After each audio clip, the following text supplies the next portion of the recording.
Hello mga kabibig! Welcome back sa ating bagong YouTube channel. Ito ang pinakamaingay na YouTuber sa balat ng YouTube. Ako si Kabibig Maglebak-lebak nito with evidence. Nakakatawa ito si Garma. Huling-huli ang kanyang pagsisinungaling. Meron siyang bagong tawag dito. Binasa kahapon ba? Nasulat. Sulat lang, bagong statement. Bumaliktad at idiniin si former President Rodrigo Roa Duterte. Pero hindi ito nakakalusot sa mga netizen. Kasi pinost kung ano ang laman ng bagong statement ni Garma. Binusisi, tiningnan at binasa ng mga netizen. Nako, hindi nakakaligtas sa mata at sa pag-understand ng mga netizen. Nako, Garma ha? Ito mga kabibig, i-share ko lang sa inyo ha. Nakita ko lang ito kay Crisette Laureta Chu. At sobrang natawa ako. Oo nga 'no, ba't ang daling maniwala ng mga uto-uto? Eto mga kabibig, tingnan natin ha. Ito kasi ang pinost, 1. Ito kasi yon, ito yun, news update. On May 2016, sabi ni Garma ha, I received a call from then President Rodrigo Duterte at approximately 5 a.m., instructing me to meet him at his residence on Doña Luisa, Davao City. Sabi ni Garma. Ito pa lang, May 2016, panahon pa to ng eleksyon. Hindi pa presidente si Digong. Hindi pa nga sure kung manalo si Digong, kinakabahan pa nga si Digong this time. Tapos, ginamit na niya President Rodrigo Duterte. So halata talaga na parang may kinatatakutan si Garma, wala siyang choice kundi imuyak at baliktarin, bumaliktad at siraan si Pangulong Duterte. Ang tanong, kasiraan ba ito ni Pangulong Duterte? Well, in fact, maraming tao ang nasisiyahan sa war on drugs. What's the point? What's the use of having this Quadcom hearing kung yung iba namang mga congressman nakaupo diyan ay noon suportado ang war on drugs ni Pangulong Duterte. 'Di ba nakakatawa lang? Parang ginagawang ano ba, drama lang nila para makahanap ng butas para sa mga Duterte. Ito May 2016 hindi pa presidente, election pa ito, Garma. Baka hindi na proofread yung statement mo at akala mo ang tao ay parang maniniwala agad sa'yo sa iyong kadramahan diyan, marurunong na ang mga tao ngayon, Day. Oo. Ito, 1, isang bali ni Garma. Di pa presidente si PRRD noong May 2016. Parang mag-diva-diva ng ganyan si Pangulong Duterte. Oh, 'di ba totoo naman, hindi pa nga niya hawak ang gobyerno, hindi pa nga feel niya mananalo siya, tapos ipapatawag ka, Garma? Wow, Garma, mag-isip ka naman. May 2016 is still election time. At kahit for example, after, saan mo kabibig, baka late weeks of May, nung alam ni Duterte manalo na siya. So kailangan ipatawag niya si Garma para magplano na sila kung ano ang programa. Talaga ba? Hindi pa nga nakaupo, magplano na? Gano'n talaga kabibig ba? Baka advance lang silang magplano para kasi ipinangako ni Duterte na yung droga ay mawawala within 6 months. 'Di ba? Number 2, bakit kailangan idamay ang INC? Sabi ng isang netizen. Ito na ba ang riskback nila? Number 3, ano ngayon kung may war on drugs? Naha-heart yung mga drug addict na nakapwesto ngayon? Yan ang sabi ni Crisette Laureta. So, tama naman. Sabi pa ni Garama, during our meeting, he requested that I allocate a PNP officer or operative who is an operative of the Iglesia ni Cristo. Naku, dinamay ang Iglesia ni Cristo. Oy. Bakit? Kasi si BP Sara bumisita sa Iglesia ni Cristo at wala pa ni isang senatorial slate ang nakabisita sa Iglesia ni Cristo o di kaya inimbitahan ng Iglesia ni Cristo. So dinamay nyo ang Iglesia ni Cristo? Sige, damayan nyo ang Iglesia ni Cristo para lalong babagsak yung senatorial slate ni Bongbong Marcos, indicating that he needed someone capable of implementing the war on drugs on a national scale. Ang tanong lang, hindi ba nasasayahan ang mga tao sa war on drugs ni PRRD? Marami nang sasabi, buti pa sa panahon ni Duterte, o safe kaming lumabas sa bahay. Nagustuhan namin ang war on drugs ni Pangulong Duterte. Wala kaming problema sa ng mga natsugi na mga drug addict kasi may pinagbigyan na sila eh. Marami nga ang nag-surrender nung kasagsagan ng war on drugs kasi takot sila. 'Di ba? Pero ngayon ang mga drug addict, ang mga drug lords, at kung sino-sino pang inimbita diyan sa Quadcon, para tang nagmukha silang hero. Tapos yung nag-impose na war on drugs para maging malinis ang Pilipinas, nagmumukhang kontrabida. Tapos itong mga alleged na mga drug lord, sila pa yung bida ngayon sa Quadcom. Anong gusto yung patunayan? Na may mga pinapatay si Duterte ng mga innocent. Natural, di ba sabi ni Richard Gomez, kung may pusher dyan, may drug lord dyan, may dalang armas yan, hindi naman pupunta ang mga pulis na, oy, suko na kayo ha. Hindi naman ganun. Di ba? Nako, ang INC dinamay pa nila ha. Paano na to? Baka, nako, hindi na proofread talaga ang statement ni Garma. Nako, babalik lahat ito sa inyong mga kabibig. So ito, panoorin natin ang full video na kung saan parang kayo nang bahala kung may pagkakamali bang sinasabi si Garma. But for me, nako, hindi na proofread, hindi talaga binasa, hindi talaga inintindi sa kung sino man gumawa ng script, kung totoong may script. Kasi May 2016, still election day. On May of 2016, I received a call from the then President May 2016. Rodrigo Duterte at approximately 5 in the morning. Alam nyo, sa pagmumukha niya, parang nakonsensya siya.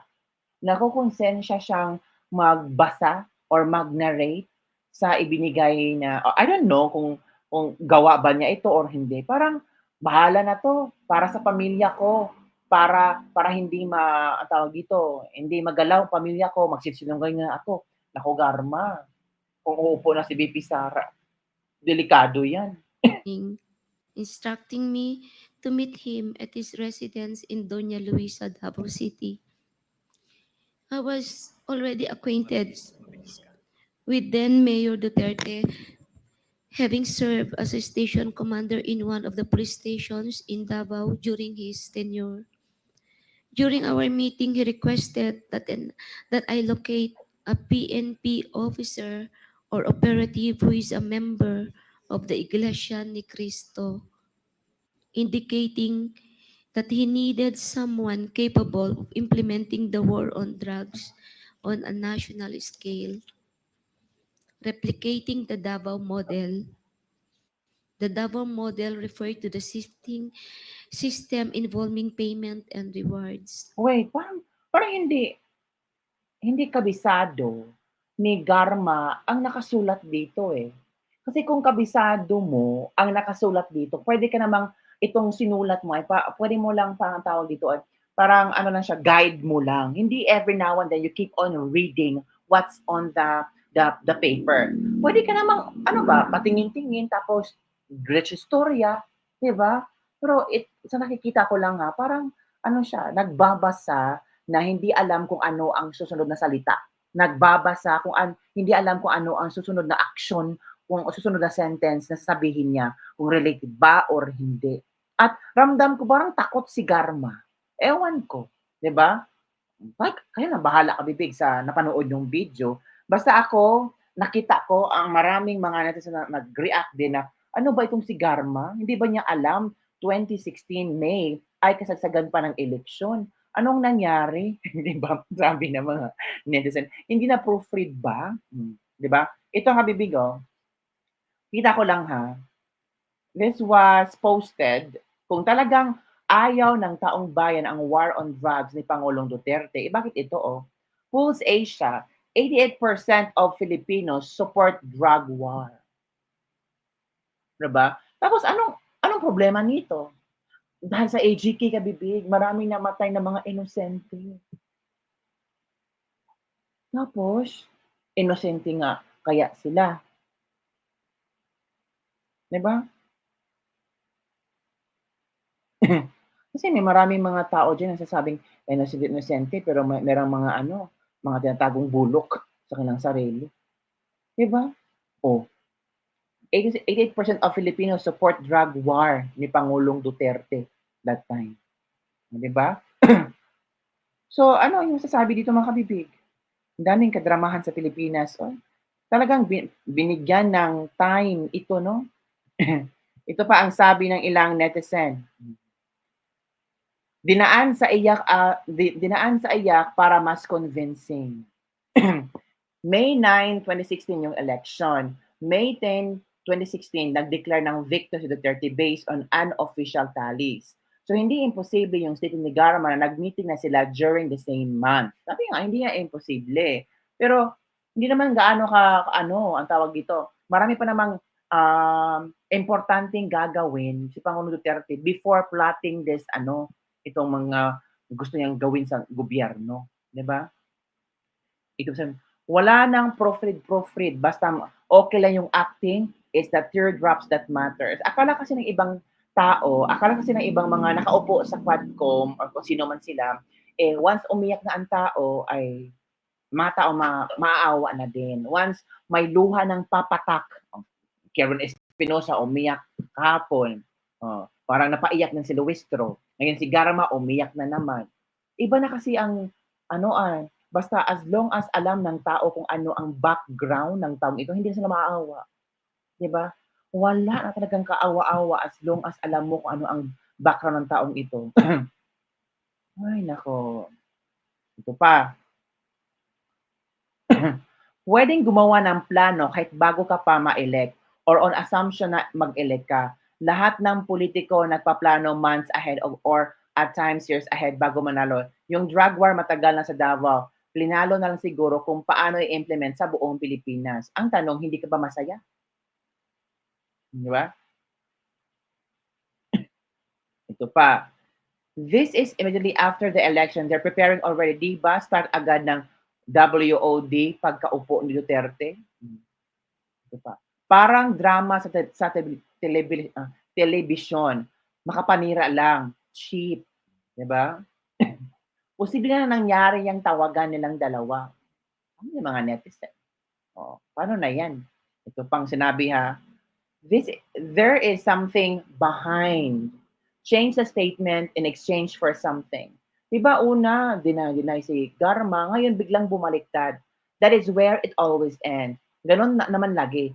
Pero sila na naniniwala sa mga pasabog nila. Gustong ma-divert ang national issue sa Duterte again. Kasi hook ang mga tao sa welfare ni former President Rodrigo Roa Duterte para may magawang nakaw na naman sa kaban ng bayan such as 3 black bags, while ibang OFW na mamatay sa ibang bansa, tas nakatuon ang Senado sa dating kaso taliking former President Rodrigo Roa Duterte. You will wait na magigising ang maraming tao at ipakita sa international media ang batang nawawala every week. Oh, di ba?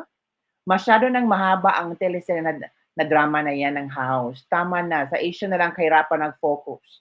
Basta during former President Rodrigo Duterte, ramdam ko na safe kang mag-recover every night at kahit late pa. Walang pinagkaiba, drama pa rin. Wala kasing maipakitang achievement ang BBM, kaya ganyan nila gagawin. Oh. Gusto na mapakulong si Duterte kasi iyan ang big achievement ni BBM. Heto na naman ang drama sa war on drugs. Pa-victim na naman ang mga bangag. Sana nga naubos na silang lahat nung para payapa ang buhay. Ngayon ay nakakatakot na naman dahil naglipana na ang mga bangag hanggang sa Malacanang. Sobrang bahaw na ang issue, palitan na. Yun ang mga komento ng ating hindi natin maano ang mga netizen kasi yun ang kanilang paniniwala, 'di ba? Parang OA na daw, sobra na, parang nakakawindang na. So sana papalitan na itong dramang ito ng ano, sa ang tawag dito, sa Quadcom. Parang wala na talaga, parang boring. Mag sana pag-usapan niyo kung bakit until now mahal pa rin ang presyo ng bigas, mga gano'n ba? Sana pag-usapan niyo ang flood control project, nasaan na ang pera. Sana pag-usapan niyo ang pag-ibig, o kumusta na ang pag-ibig funds. Sana pag-usapan niyo ang budget ng DPWH, 'di ba? Yung mga ano ba, yung magandang concern, problem sa Pilipinas, yun ang dapat sana nating tingnan. Hindi yung, ano yung war on drugs. 'Di ba mayroong human rights diyan? Kung merong paglabag ng human rights si Pangulong Duterte, eh, kasuhan niyo sa hukuman. Yun yun lang na importanteng gawin niyo. What's the point of having Quadcom house hearing? Para saan? Para ipakita ninyo kung gaano kademonyo ang mga Duterte? Para masira ang pangalan ng mga Duterte? I think that's the point. Huwag na tayong magpa-drama-drama diyan, 'di ba? Ay naku. Yung mga kabibig ha, nakakatawa lang itong mga congressman na ito. Gusto lang nilang magpabida para, sinabi nga ni Dan Fernandez, willing ka ba, Karen Espinosa, na mag-ano, na tawag dito, hindi hindi na tatakbong mayor sa ano, Albuera, Leyte. Sabi ni Kerwin, willing daw siya as long as makamit niya ang hustisya para sa kanyang ama. We, talaga Kerwin, bakit ka namumuhunan? Bakit ka gustong tumakbo sa mayor sa ano, Albuera? 'Di ba? Tumahimik ka nga Kerwin, madrama mo talaga. 'Di ba? Willing akong hindi ko tuloy sa pagka-mayor as long as makuha ko lang ang hustisya ng aking ama. Wow! Hindi na talaga tawag dito, mabubudol niyo ang mga tao kasi budol na kami. Sobrang budol na, as in hindi na kaya namin ang mga kabudol-budulan ng mga taong ito. So yun na mga kabibig ang ating latest lebak-lebak for today. Ano ang iyong komento tungkol dito? Ano ang iyong reaction tungkol dito? Na ano daw, si Garma talaga. Ay naku, Garma, ang dami makasabog talaga nila. Oh. Ang kita niyo kabibig, sa Quadcom 'no, puro against kay Duterte. Hindi hindi naman kayo walang utak, hindi naman kayo tanga, na hindi niyo ma-realize, na hindi niyo ma-internalize, na hindi niyo makita na lahat ng nakaupo na mga resource person are all against sa Duterte. In the end, si Duterte ang tina-target nila. Kita niyo? 'Di ba nakakatawa lang. Wala namang resource person diyan na dinedepensahan si Duterte. Wala. Puro Duterte ang may kasalanan, Senator Bongo, Bato ang may kasalanan. Walang umupo diyan na dinepensahan ang mga Duterte na hindi mali yung mga nakuha yung impormasyon. Kasi pag dinepensahan mo si Duterte, magbabago ang emosyon ng mga Quadcom eh. Parang galit sila sa inyo. So dapat you have to be careful kung di makotempt ka. Pero kung against kay Duterte, ay naku, love na love ka nila. Pasensya na, ito yung naobserbahan ng maraming netizen. Pasensya na po, di ba? So yun lang mga kabibig. Ay nako, ewan ko. Daming issue sa Pilipinas. Ang Quadcom may naging issue na. So yun na. So don't forget to like, subscribe, and share this video para sa mga latest trending news na ating pag-uusapan. Ano sa palagay nyo? Nagdrama lang ba itong si Garma? Pati si Kerwin Espinosa. Ang drama nila.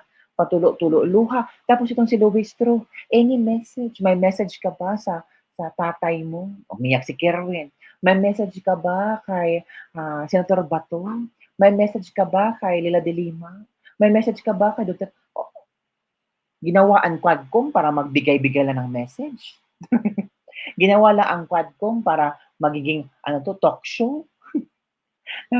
Sana sinabi ni Luistro, pag may salamin ako dito, sinong gusto mong makausap? Parang Boy Abunda lang. Diba? Mga tao kahapon parang na-shock lang sa ginawa ni Luistro.